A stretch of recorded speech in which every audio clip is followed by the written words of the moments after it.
Bismillahirrahmanirrahim. Assalamualaikum warahmatullahi wabarakatuh. Pada kesempatan ini di pertemuan yang ke-11 kita akan berdiskusi terkait dengan dinamika perkembangan hisab ru'yat di Indonesia. Tema dinamika perkembangan hisab ru'yat di Indonesia ini menjadi pertemuan yang ke-11 kita terkait dengan CPL, capaian pembelajaran lulusan.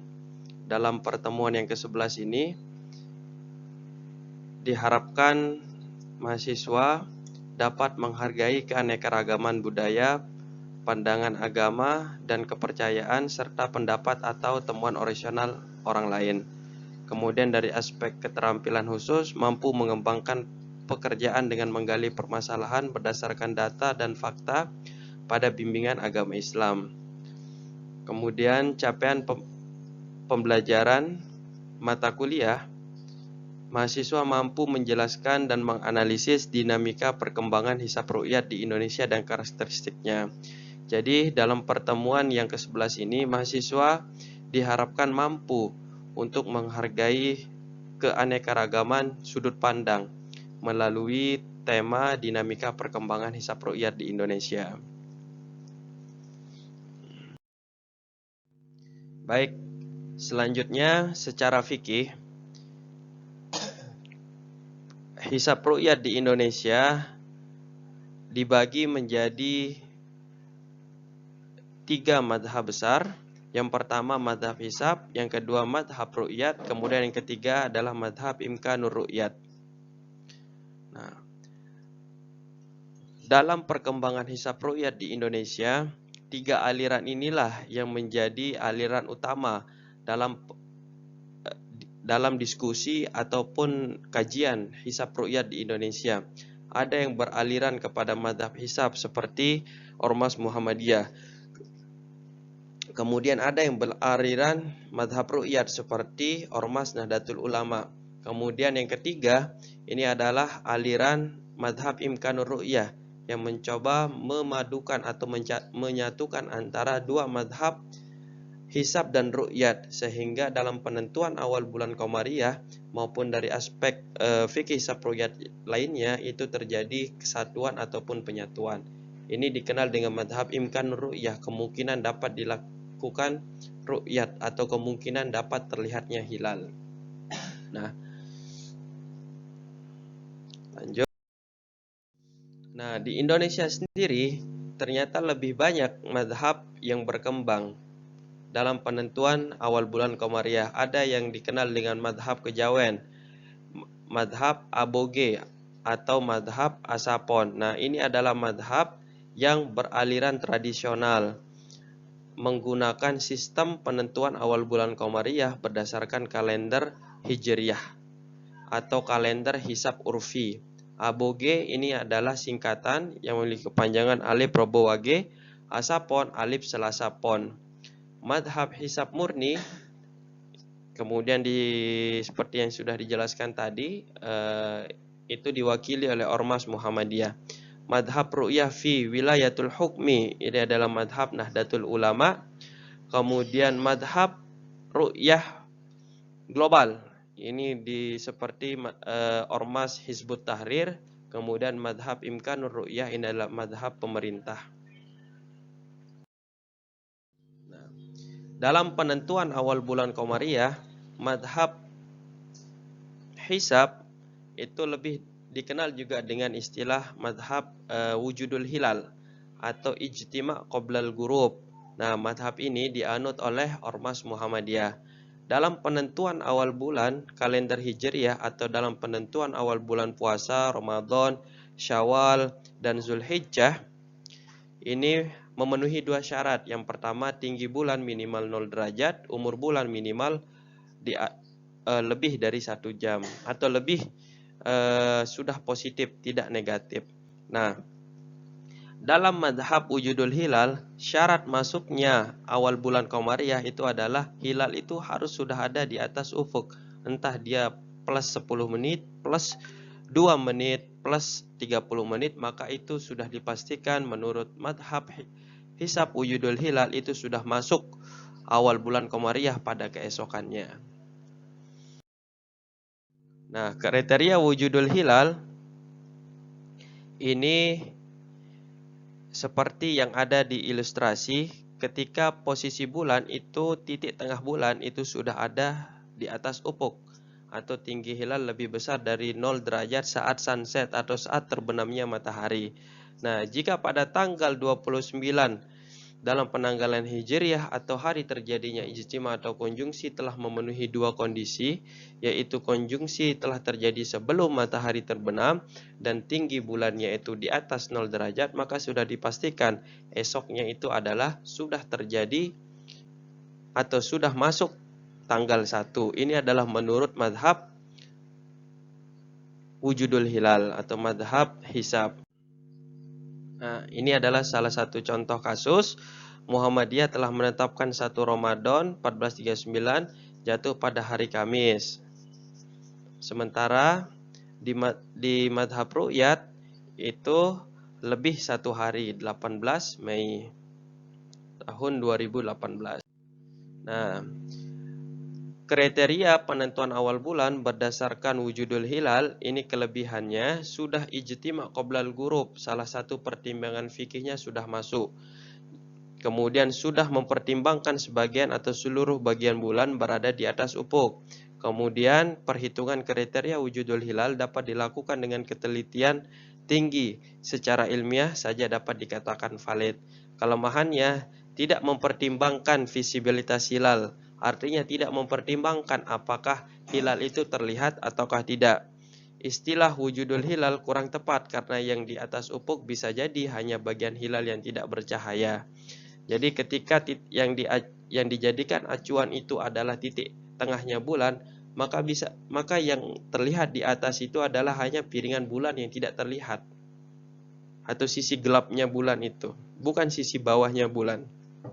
Nah, perbedaan dengan hasil ru'yat ini masih sangat besar terkait dengan kriteria wujudul hilal. Maka bisa dipastikan ketika ketinggian bulan itu ada di antara 0 derajat sampai di bawah 3 derajat, maka itu sudah dipastikan awal bulan Qamariyahnya itu akan berbeda antara madhab hisab dan madhab ru'yat. Nah, dalam penentuan hisab ru'yat ini terdapat beberapa penafsiran terkait dengan hadis Nabi Muhammad SAW. Sumu li ru'yatihi wa aftiru li ru'yatihi fa in gumma alaikum faqduru lahu. Nah, li ru'yah tersebut dimaknai, yang pertama ada yang memaknainya sebagai ru'yah bil fi'li, ada yang memaknainya ru'yah bil ilmi. Ru'yah bil ilmi inilah yang dikenal dengan madhab hisab, ilmu hisab. Madhab hisab sendiri terbagi menjadi 3, ada yang hisab urfi, ada yang hisab hakiki takribi, ada yang hisab hakiki. Nah, hisab hakiki ini juga terbagi menjadi 2, hisab hakiki bitahqiq, kemudian hisab hakiki bitadqiq atau hisab kontemporer.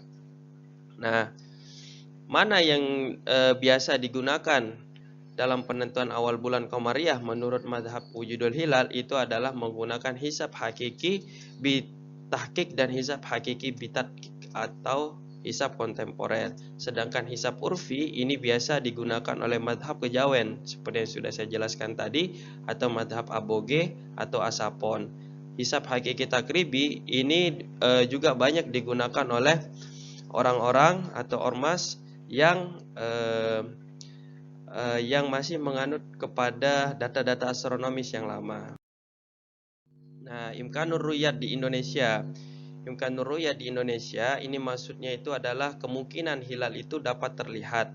Nah, Imkanur Ru'yat adalah hisab yang menyatakan hilal mungkin bisa dilihat. Di Indonesia, tradisi hilal terlihat dalam ketinggian 2 derajat ke atas. Ini menurut kriteria Mabims yang lama. Kemudian disumpah oleh hakim, di luar negeri di atas 5 derajat hilal baru bisa terlihat. Lanjut. Nah, ini secara bahasa, Imkanur Ru'yat adalah mempertimbangkan kemungkinan terlihatnya hilal. Secara praktis, Imkanur Ru'yat dimaksudkan untuk menjembatani metode ru'yat dan metode hisab. Terdapat 3 kemungkinan kondisi. Yang pertama, ketinggian hilal kurang dari 0 derajat, dipastikan hilal tidak mungkin dapat terlihat.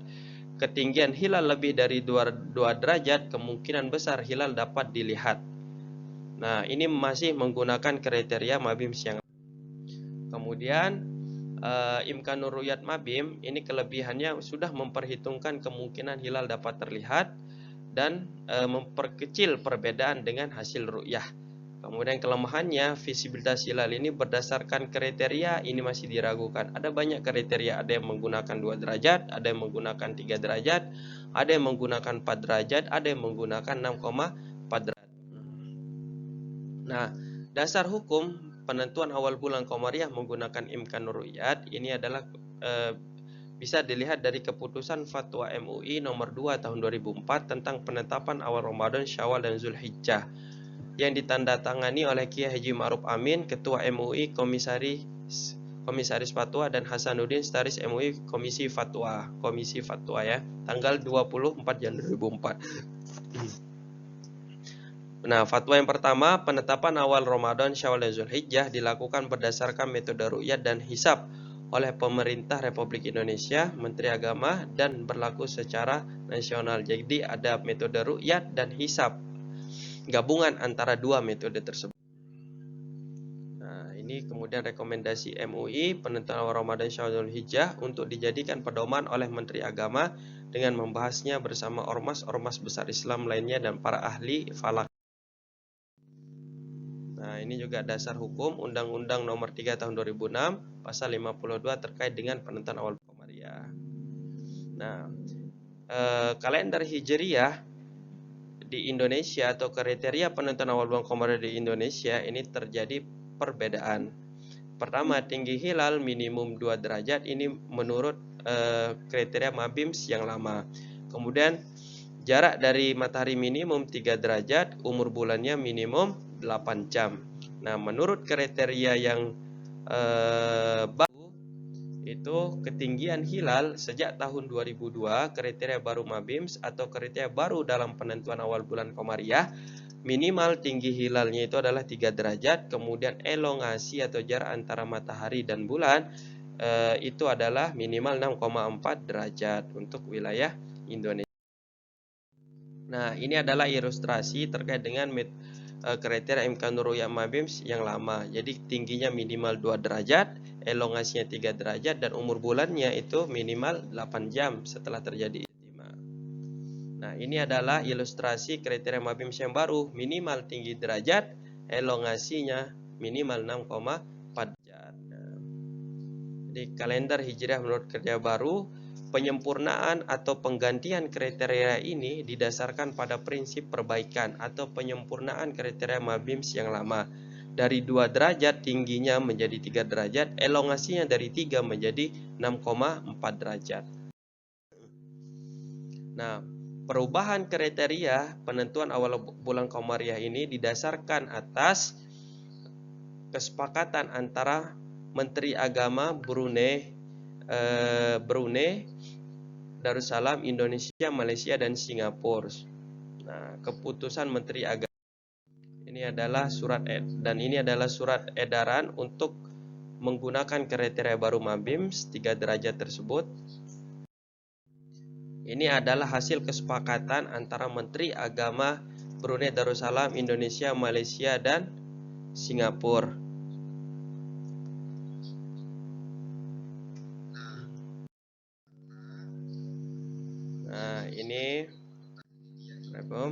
Nah, ini adalah peta visibilitas hilal.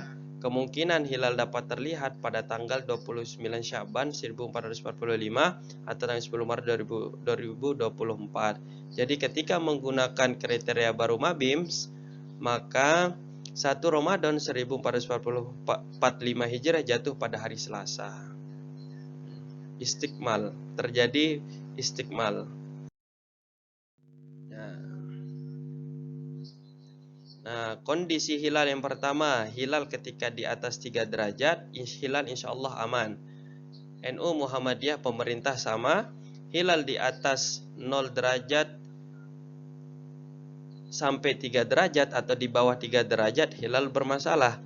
Muhammadiyah dulu, NU akhir, termasuk juga pemerintah ini akan terjadi istikmal atau umur bulan itu genap menjadi 30 hari.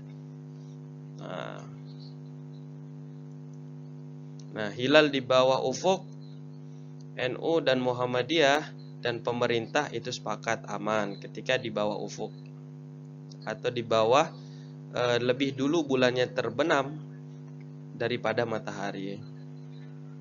Awal bulannya akan sama.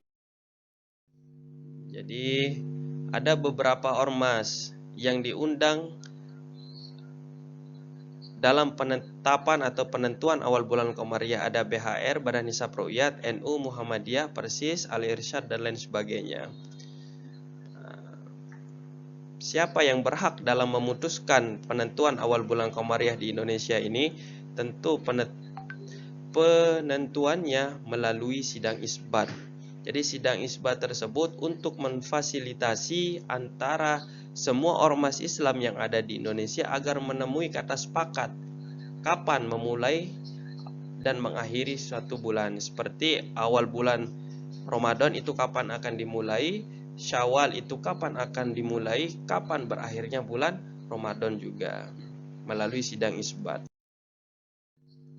Nah, kasus yang pertama, jika semua metode hisab sepakat menyatakan hilal masih di bawah ufuk, maka selalu hilal dilaporkan tidak Kedua, jika semua sistem hisab hakiki bitahqiq sepakat menyatakan hilal sudah di atas ufuk namun masih di bawah imkanur ru'yat 3 derajat, sehingga akan terjadi ikhtilaf atau terjadi perbedaan. Kemudian jika ahli hisab tidak sepakat, sebagian menyatakan hilal di atas ufuk, sebagian lainnya menyatakan di bawah ufuk, maka seringkali hilal dilaporkan terlihat. Kesaksian tersebut ditolak oleh orang yang berpendapat bahwa hilal masih di bawah ufuk. Baik, itu saja terkait dengan pertemuan yang ke-11 ini. Jadi perbedaan penentuan awal bulan Qamariyah di Indonesia ini perlu disikapi secara arif dan bijaksana. Perbedaan metode penentuan awal bulan Qamariyah ini menjadi sunatullah. Ini seperti tangan kiri dan tangan kanan, jadi saling melengkapi. Tidak boleh ada yang menjudge bahwa ini adalah metode yang paling benar. Nah, sesuai dengan prinsip kaidah fikih al-ikhtilafu rahmatun, perbedaan itu adalah rahmat. Rahmat bagi semua penganut aliran, baik itu aliran hisab maupun aliran ru'yah maupun aliran imkanur ru'yah, sehingga tidak akan ada diskriminasi atau kekerasan yang terjadi dalam kekerasan fisik ataupun permasalahan sosial yang timbul dari perbedaan penentuan awal bulan Qamariyah ini. Ini perlu disikapi secara bijak dan arif, sehingga perbedaan penentuan awal bulan Qamariyah ini bisa kita atau ibadah yang kita lakukan itu bisa kita laksanakan secara nyaman, aman dan tentram, baik itu dari aliran hisab, aliran ru'yah, kemudian aliran imkanur ru'yah. Baik, saya kira itu saja untuk pertemuan kita yang ke-11 ini. Sekian, wallahul muwaffiq ila aqwamit thoriq. Wassalamualaikum warahmatullahi wabarakatuh.